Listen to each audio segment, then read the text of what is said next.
partidos. Evidentemente es una derrota que nos duele a todos, porque bueno, a priori este tipo de partidos uno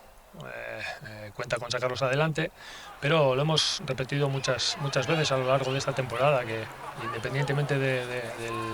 la clasificación que ocupen los rivales, cada partido es muy difícil ganarlo, y hoy francamente nos hemos encontrado a un rival que ha estado muy bien puesto en el campo, con mucha intensidad, que nos ha contrarrestado bien pues nuestro juego, nos ha costado hilvanar circulaciones con frecuencia, y ha sido duro, ha sido duro. Han trabajado 2 goles un poco mostrando las armas que tienen ellos, uno un contraataque clarísimo y el otro pues bueno, en una jugada de estrategia han sabido sacar petróleo de una situación que bueno, que quizás no hemos sabido defenderla bien,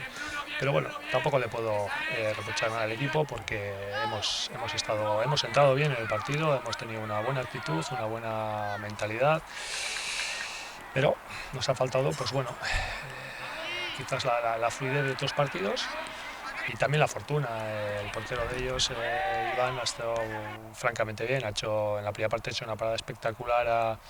a remate de Kiki, y en la segunda también ha salvado ahí prácticamente un remate doble de Yanis, ¿no? Sí, esto es, como hemos dicho muchas otras veces, esto es una carrera de fondo. El domingo pues nos enfrentamos al que nos ha arrebatado hoy el liderato.